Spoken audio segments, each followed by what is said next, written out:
Currently, many people are experiencing loss of taste and smell due to viruses because zinc plays a role in taste and smell receptors in saliva. First, secondly, it plays a role in insulin metabolism. If zinc is low, I constantly feel hungry. Or it could be the opposite. I might not want to eat at all, but I crave things with carbohydrates, sugary things, simple things. I tend to lean towards bread, towards carbohydrates, but I don't have the appetite to digest a vegetable. Or I might not have the appetite to digest meat. I go and eat simple things. I both gain weight and have no appetite for beneficial things because the insulin metabolism is impaired. This way, a predisposition to diabetes develops. And for someone with high insulin, since their hormones are already disrupted, many people were asking me today about polycystic ovary syndrome and hormonal imbalances in women. All of these occur due to insulin metabolism. That's why we need to increase our zinc, because it's the weapon of the immune system. If that doesn't happen, our immunity really drops. So zinc, I went and got it checked. What should the zinc level be? How would you explain it? It would be good to have over 1,500 inside the cell. Exactly. It should be over inside the cell. 1,500. Yes, just outside the cell is not enough. Inside the cell is also important because it may seem normal, but has it been taken into the cell? Accordingly, I need to use supplements. I definitely need to keep my zinc level above 1,500. Exactly. So although 15 milligrams might seem sufficient normally, if someone is experiencing an illness like corona, it can go up to 50 milligrams. But sometimes, of course, it should be under expert supervision if they are using medication, etc. But someone with corona can use 50 milligrams on their own for a few weeks, but not for a long time, because too much of anything is harmful until the sense of smell returns or if there is a possibility of testing, because we know that tests are a bit expensive. Not everyone can always get them done.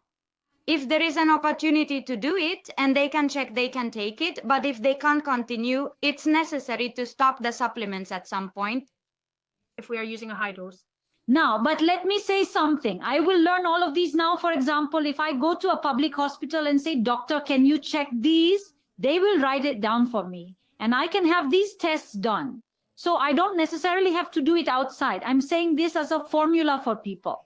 I do it I say, do as much as you can with the state, but the state doesn't cover everything. They don't check values like iodine, selenium, homocysteine. This isn't available in the state. But these are very important. Why are they important?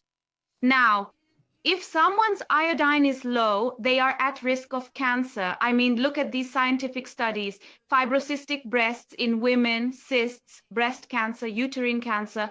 These types of cells mutate with iodine deficiencies in the skin. And that's why we definitely need to balance iodine. And there are many people with hypothyroidism in our society. Actually, if we supplement iodine and selenium, that is, use them in balance under the supervision of a specialist, sometimes there's no need for medication. Sometimes there's no need for hypothyroid medication. But first supplement these, and if they still don't improve, of course, they should use the medication under a doctor's supervision. But first, it's necessary to correct these values. Let's see if the situation changes once we correct them, because it really does change. Well, my friends, I have Hashimoto's. I have a thyroid condition.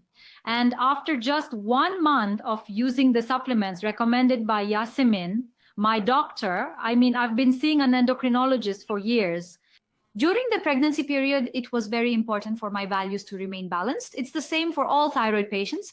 And he said, I think you might stop the medication. Let's see. He said, continue a bit longer. But it's very interesting. I experienced this in about a month, for example. But why? Because it's not just about supplements. We also improved the diet, right? We made radical changes in the diet. We cut out gluten and dairy products because it was a treatment for leaky gut. We did elimination, added beneficial foods. This time in autoimmune diseases, the things that trigger are 2 things: dairy products and gluten. Because why was gluten modified? It was tampered with, affecting our ancestors. That's why it causes symptoms in many people. It leads to autoimmune diseases. Supplements are holistic anyway. You are already doing your own spiritual transformation. You analyze your emotions. We correct nutrition from here. We also add supplements. That's why it becomes a holistic healing. I will return as Superman, friends. That's how it's going, but we're all in this together. But there's this beauty. Whatever I'm doing, whoever is making my life better, I share it with everyone. Well, both this channel has beautified my life and you all, and we are benefiting everyone like this. So I am so happy, so delighted that I wanted to thank God once again for this. Now, iodine is very important. So, for example, how can I know if my iodine is low or not? I mean, is there a symptom in a person? When should you be suspicious? Oh, for example, cysts start forming in the breast, fibrocystic structures develop, sensitivity in the breasts, menstrual cramps, extreme fatigue, hair loss. This can cause the ends of the eyebrows to fall out. Many people lose their eyebrows because of this, because there is an iodine deficiency and hair starts to turn white quickly. But the most important thing is that extreme fatigue can occur as a result. And I will suggest something here. For people with cystic structures in the breast, there is something called Lugol's solution, which can be prepared in pharmacies. Lugol solution, just pour it directly onto a cotton ball or your hand and massage it onto the breast, leaving it from evening until morning without washing it off. Because by morning, that orange substance disappears. The body absorbs it, meaning the body takes it in. And over time, those fibrocystic structures go away. They can try. A wonderful natural tip then. Okay. Vitamin D.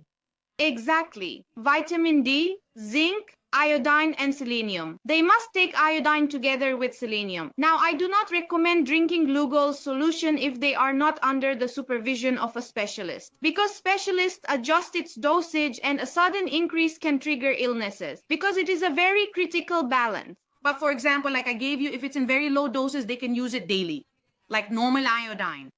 But I advise against using Lugol solution on their own for a very long time. However, there is no harm in applying it to the breast. There's no issue with that. But if it's to be ingested, that's different. So what about selenium? What will I do? We talked about iodine. How will I understand selenium? What will I do? Well, there are supplements, but if they eat 2 or 3 Brazil nuts every day, their daily need is met. That's it, really.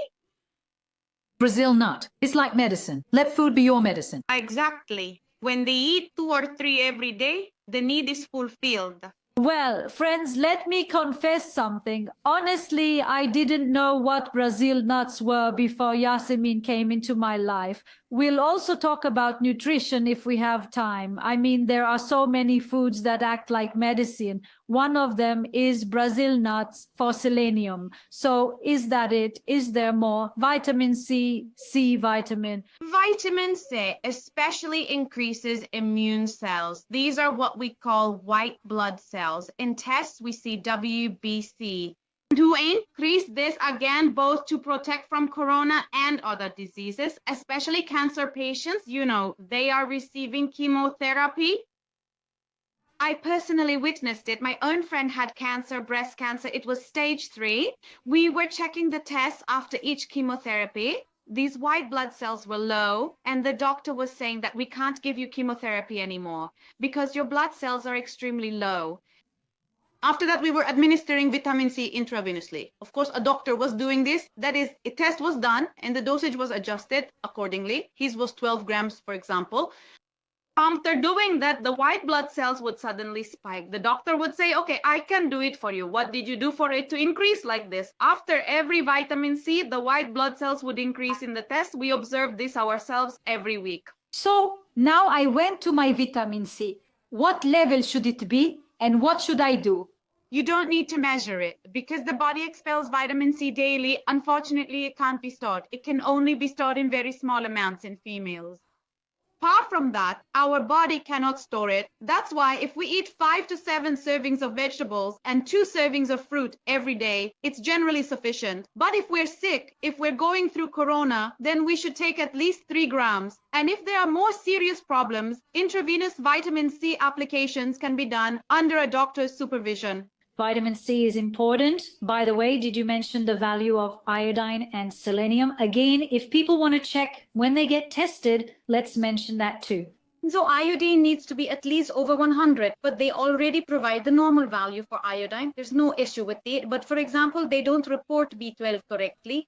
For example, someone with a B12 level around 285 or 200 is considered normal. But I say B12 should be 800 and above. It should be around 800 to 1000.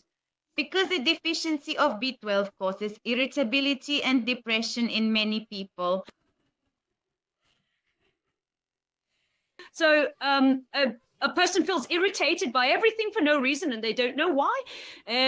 Everything bothers me. The reason for that can be B12, friends. That's why. I'm explaining, I tell everyone I'm angry with. Honestly, the culprit is B12 because mine turned out to be very low, incredibly low. I'm getting injections right now. B12 is 10 point. I mean, that's how it is. Because when B12 is low in our body, there's a term. This might sound unfamiliar to them. It's not important. They don't have to memorize it, but there's a cycle in the body called methylation, and a substance called SAMe is produced. Why is this important? For our body to detox properly, for the nervous system to function correctly. Because if proper detoxification doesn't occur, what happens? Excess estrogen in the body can't be eliminated, for example, leading to cancer. Or for instance, where did B12 go? It works in something genetic in the cycle we call methylation. And from there, where did it go? Homocysteine levels increase in this situation. B6, B9, B12. If it is not actively working, if it is not balanced in the body, a substance called homocysteine increases. And when we look at scientific studies, the increase of this substance directly equals cholesterol, cardiovascular diseases. When I correct B12, I see the homocysteine level is like a seesaw. That's why. B12 is very important. So how will I understand if my B12 is low? If I'm irritable, that's one. Okay. What else does a lack of B12 do? So actually, it could be related to many things. Maybe we might not understand, like it causes fatigue, excessive irritability. Fatigue, the structure of hormones gets disrupted, immunity starts to decline, many things, there are so many things. Which vitamin is doing what? Then it starts to get confusing. That's why testing is more important. Okay, then should I go to my doctor or is there a medication I can take directly for B12? Let's say, what did you say? I don't want it to be over 800. You said it should be over 800, over 1,000. Between 800 and 1,000. I don't want it to go over 1,000. Too much of anything is harmful. So it's okay if it's a little over, but it shouldn't drop to 1,500, for example. But here's what happens. After the injection, it temporarily appears high, then it can suddenly drop. If you get tested after the injection, it might be a temporary misconception. It might seem very high. That's why if they take a break for about 15 days and then get tested, the results will be better. Yes, for we'll example. get an injection. So like how many doses and such? Can people decide that for themselves? They cannot administer the injections themselves. It needs to be done under the supervision of a specialist. A specialist will decide on that. They can only balance it with over-the-counter supplements sold in pharmacies. But let's say the person has intestinal issues, taking B12 won't be beneficial. For example, if there is bacterial or fungal growth in the intestines, taking B12 will cause more bloating in the stomach. Because it can also feed bad bacteria. Therefore, it might be important to first cleanse the intestines with the help of a specialist and then take these supplements. So have we finished with B12? Is this it? Is that all you're saying? There are many like minerals, vitamins, and so on, but I think these were the most important ones. If these are balanced, if my iron is balanced, zinc, vitamin C, B12, B6, B9, iodine, selenium, would I not easily get sick? Would I not get cancer? So it's not just about supplements. If we are not exposed to harmful substances in our diet, if we are eating toxic foods, if I am under emotional stress, if my childhood traumas are still affecting me today, then it can still be responsible. So if we look at it from a holistic perspective, these are very important.